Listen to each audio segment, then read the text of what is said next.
Hello everyone, আজকে তোমাদের সাথে একটা বিয়েবাড়ির ব্লগ শেয়ার করব। আশা করছি তোমাদের ভালো লাগবে। আর তোমরা রাজস্থানের ব্লগগুলো এত বেশি লাইক করেছো, সো সবাইকে থ্যাংক ইউ। আর এই যে দেখো, আমি ঠিক বিয়েবাড়িতে যাওয়ার আগে সব শাড়ি ম্যাচিং করে জুয়েলারি এগুলো আগের থেকে বের করে রাখি। আসলে না রাখলে কি হয় বলো তো, শেষ মুহূর্তে না কোনো কিছু আমি ঠিক করে খুঁজেই পাই না। তো এই যে আমরা রেডি হয়ে নিয়েছি আর বেরিয়েও পড়েছি।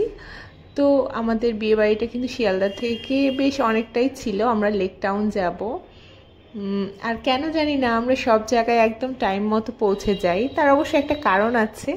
কারণ আমরা না কোনো পার্টিতে গিয়ে লেট নাইট থাকতে পারি না, কারণ আমাদের টাইমে বাড়িতে ফিরতে হয়। সো এই জন্য আমরা ট্রাই করি যে সবসময় টাইমে যেতে, যাতে একটা সুন্দর সময় সেখানে কাটানো যায়। আর এই যে দেখো, কথা বলতে বলতে আমরা পৌঁছেও গেছি বিয়েবাড়ি। আর বিয়েবাড়িটা কিন্তু বেশ সুন্দর ছিল, একদম নতুন মনে হচ্ছিল কালার দেখে, যে জাস্ট মনে হয় এটাই প্রথম। তো এটার নাম ছিল জগদ্ধাত্রী ভবন, এটা সারদা পল্লী। তো এখানে আমি শুনেছি অনেক ফেমাস একটা জগদ্ধাত্রী পুজো হয়, যদিও আমি শিওর না। তো তোমরা যারা এর আশেপাশে থাকো আমাকে কিন্তু কমেন্ট করে জানাবে, যদি ভালো হয় আমি চেষ্টা করব নেক্সট টাইম এই পুজোটা দেখার। আর এই যে একটা ফ্রেন্ডের সাথে দেখা হয়ে গেল ঢুকতেই, ওরা অবশ্য আমাদের আগেই চলে এসেছে। আমরা ভাবছিলাম যে আমরাই সবার প্রথম যাচ্ছি নাকি, তো দেখলাম না। আর এই যে যাদের রিসেপশনে আমরা এসেছি, দেবতনু আর বর্ণা, তো আসলে আমরা কিন্তু এসেছিলাম রিসেপশনে, বিয়ে ওদের হয়ে গিয়েছে আগে। আর কেন জানি না আমরা সবসময় রিসেপশনের ইনভিটেশনই বেশি পাই, বিয়ের ইনভিটেশন আমরা খুব কম পাই। আমরা যতগুলো মানে বছরে 5-6টা যার ইনভিটেশন পেয়েছি, মনে হয় তার সবগুলো রিসেপশনের হবে। আর বিয়ে বাড়িটা কিন্তু বেশ সুন্দর সাজিয়েছিল, আর একদম ওপেন স্পেসে হচ্ছিল। আর মেইন কোর্স মানে খাওয়ার যে ব্যাপারটা, সেটা কিন্তু ছিল হলো এই বিল্ডিংটার ভেতরে। সেটাতেও আবার ওরা করেছে যে সেকেন্ড ফ্লোরে হলো কাউন্টারগুলো ছিল, আর ফার্স্ট ফ্লোরে কিন্তু সিটিং অ্যারেঞ্জমেন্ট ছিল বসে খাওয়ার জন্য। আর এই যে বর বউ, দেখো কি কি সুন্দর লাগছিল যে ওদের, আর ওদের দুজনকে এত মানিয়েছে।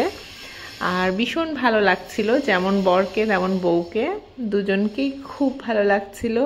আর যথারীতি তাদের সাথে ছবি তোলার জন্য আমাদের ওয়েট করতে হয়েছে, কারণ বুঝতেই পারছো আজকে ওদেরই দিন। তো সবাই ওদের সাথে ছবি তোলার জন্য দাঁড়িয়ে আছে, তো আমাদের একটু ওয়েট করতে হচ্ছিল। আর আমরা এই জন্য একটু ক্লিপ নিচ্ছিলাম এদিক ওদিক। আমি কিন্তু প্রচুর রিলস করেছিলাম এখানে, আমি যেগুলো আগেই তোমাদের সাথে শর্টসের মাধ্যমে শেয়ার করেছি। আশা করছি তোমরা সেগুলো দেখেছো, না দেখে থাকলে ভিজিট করে নিও, দেখে নিও আমার চ্যানেল থেকে। তো ওদের সাথে ছবি তোলার পর এই চলে আসি একটু স্টার্টার খাওয়ার জন্য। আর এখানে আমি ট্রাই করেছিলাম হলো রেশমি কাবাব। রেশমি কাবাবটা ভীষণ ভালো ছিল। এছাড়াও এখানে ছিল এই পনিরের একটা পাকোড়া টাইপ, তারপর কফি ছিল, তো এটাও ভালো ছিল। তো আমরা সবগুলোই আসলে অল্প অল্প করে ট্রাই করছিলাম। আর দেখো, ওদের মেয়ের বাড়ি থেকে তত্ত্ব নিয়ে চলে এসেছে। আসলে এগুলো দেখলে না আমার আমার নিজের বিয়ের কথা মনে পড়ে যায়। আসলে আমারও তো মানে খুব অল্প টাইমে হয়েছে, বিয়ে হয়েছে, যার কারণে আমি এই সব রিচুয়ালসগুলো আসলে অনেক বেশি রিলেট করতে পারি। মনে হয় না যে ভুলে গেছি, আসলে উইথ টাইম হয়তো অনেক কিছু ভুলে যাব। আর এই যে ওকে একটু দেখিয়ে দিলাম। তো আমরা এখানে স্টার্টার খাওয়ার পর আমরা গিয়েছিলাম একটু মকটেল কাউন্টারের দিকে। এখানে আরেকটা ফ্রেন্ড, এই যে ও, তো ওর সাথে আমি একটু গল্প করছিলাম। আর আমরা মকটেল আসলে বুঝতে পারছিলাম না কোনটা খাবো, তো আমি মিন্টের একটা এখানে অর্ডার করি। আর এর ফাঁকে আমি আরেকটা ট্রাই করেছিলাম ফিশ বাটার ফ্রাই, যেটা এইটা কেন জানি না আমার বিয়েবাড়ির সব থেকে পছন্দের, যদি বলো যে কি খেতে আমার সবচেয়ে ভালো লাগে, ফিশ বাটার ফ্রাই আমার ভীষণ ভালো লাগে। আর তারপর এইটা মকটেলটা খেলাম, এটাও ভালো ছিল। তো এই তো খেতে খেতে এর মাঝে প্রিয়াঙ্কা, সুমন, বুবু ওরা চলে এসেছে। ওদের অবশ্য আজকে আর একটা বিয়েবাড়ি ছিল, একই দিনে দুটো বিয়েবাড়ি, সো ওরা একটু লেট। আর বুবু তো মামুকে পেয়ে খুব খুশি, সে আর মামুকে ছাড়ছে না। তো আমরা এখানে সবাই মিলে গল্প করছিলাম, আবার কিছু ছবি তুললাম সবাই মিলে। আর বিয়ে বাড়িটা জাস্ট দেখো, এই টাইমে আমার ওপরে এটা চোখে পড়লো, এই লাইটিংটা আমার এত ভালো লেগেছে, আমি একটা রিলসও করেছি এখানে। এরপর সবাই এখানে ওয়েট করছিল, ওদের একটা এন্ট্রি শ্যুট হবে ফটোগ্রাফারের জন্য। আর এই যে বুবু দুষ্টুমি করছে, আর এর ফাঁকে তোমাদের তত্ত্বর এই রুমটার এখানে একটু ক্লিপ আমি নিচ্ছিলাম, কারণ তত্ত্ব সাজানোটা না আমার এত ভালো লেগেছে, আমার কাছে মনে হয় যে তত্ত্ব সাজানো হলো একটা আর্ট। সবাই কিন্তু এত সুন্দর করে সাজাতে পারে না, এই ছোট ছোট জিনিসগুলো ভীষণ ভালো লাগে আমার কাছে বিয়ের। তো তারপর আসলে আমরা চলে যাই ডিনার করার জন্য, কারণ আমাদের তো আসলে টাইম হয়ে গিয়েছে, আমরা ওই যে বললাম সবার আগে আমরা চলে আসি, আর অলরেডি তখন 10টার বেশি বাজে। তো মেইন কোর্সে আসলে অনেক কিছু ছিল, ছোলে কুলচা, তারপর ফিশ ফ্রাই, তারপর ছিল বিরিয়ানি, মাটন বিরিয়ানি, চিকেন চাপ। তো আসলে এত কিছু খেয়েছি স্টার্টারে, তো আমার আর ছোলে কুলচা কিছু খাওয়ার কোনো ইচ্ছা ছিল না। তো আমি সরাসরি বিরিয়ানি নিয়ে নিয়েছিলাম, বাট ও একটু ট্রাই করেছিল এগুলো, ও এগুলো খেয়েছিল অল্প, আর আমি জাস্ট সরাসরি বিরিয়ানিটাই খেয়েছি। বিরিয়ানিটাও ভীষণ ভালো ছিল, আর ফিশ ফ্রাইটাও এত ভালো ছিল খেতে।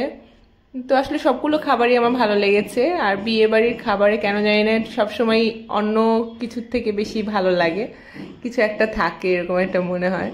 তো আমরা এই যে ডিনার এনজয় করছিলাম দুজন মিলে, আর যে ওই যে বললাম তোমাদের সিটিং অ্যারেঞ্জমেন্টটা ছিল ফার্স্ট ফ্লোরে, সো এই জন্য আমরা একদম ডেজার্ট, চাটনি, পাপড় এগুলো সব নিয়েই বসেছিলাম। আর এই যে মেনু কার্ডটা একটু দেখিয়ে দিচ্ছি তোমাদের। তো আসলে আমাদের অনেকদিন হয়ে গেছে আসলে ব্লগটা তোমাদের সাথে শেয়ার করা হয়নি, তো আশা করছি তোমাদের ব্লগটা ভালো লাগবে। আর এরপরে আমার বিয়ে বাড়ির সবচেয়ে পছন্দের জিনিস হলো পান। আমি আর যাই খাই নাই খাই, আমাকে পান খেতেই হবে। ইভেন বিয়ে বাড়িতে পান না পেলে আমি পরে বাইরে এসে কিনে খেয়ে নেই পান, কেন জানি না বিয়ে বাড়িতে খুব পান খেতে ভালো লাগে। আর এরপরে আমি একটা আইসক্রিমও খেয়েছিলাম, বাট ও আর খাইনি, আমি একাই আইসক্রিম ট্রাই করছিলাম। তো এই তো আমি আইসক্রিম খেতে থাকি, আর তোমাদের যদি ব্লগটা ভালো লেগে থাকে তাহলে একটু লাইক করে দিও, আর ভালো থেকো সবাই। নেক্সট তাড়াতাড়ি আর একটা বিয়ের ব্লগ আসবে। Bye bye.